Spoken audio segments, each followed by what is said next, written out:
Hello everyone, welcome to my channel. আজ আমি তোমাদেরকে একটা কই মাছের রেসিপি বানিয়ে দেখাবো। এটি হলো তেল কই। এই রেসিপিটা কিন্তু খেতে দারুণ এবং সুস্বাদু। চলুন তাহলে দেখে নেওয়া যাক কীভাবে বানাতে হয়। প্রথমে কই মাছগুলোর মধ্যে হলুদ ও লবণ ভালো করে মাখিয়ে আমি সাইডে রেখে দেবো। এরপর গোটা জিরে, লঙ্কা ও আদা আমি শিলনোড়ায় বেটে নিয়েছি। আপনারা চাইলে মিক্সিতেও বেটে নিতে পারেন। কড়াইতে এবার তেল দিয়ে কই মাছগুলোকে আমি ভালো করে ভেজে একটা সাইডে তুলে রেখে দেবো।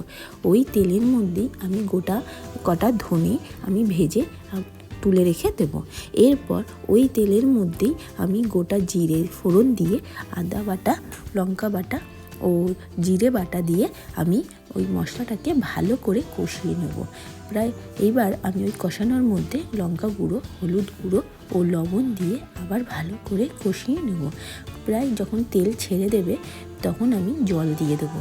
জল দিয়ে যখন ফুটে উঠবে তখন আমি মাছগুলোকে ছেড়ে দেবো। মাছ যখন ভালো করে ফুটে উঠবে তখন আমি কাঁচা লঙ্কা দুটো দিয়ে দেবো। কাঁচা লঙ্কা দেওয়ার পর আমি যে ধনে তুলে রেখেছিলাম ওই ধনে বাটাটা আমি আবার দিয়ে দেবো নামানোর আগে। এবার আবার কিছুক্ষণ ফুটতে দেবো। যখন প্রায় হয়ে যাবে তখন তেল উপরে ভেসে উঠবে। তখন আমি আস্তে করে মাছগুলোকে এবার নামিয়ে রাখবো।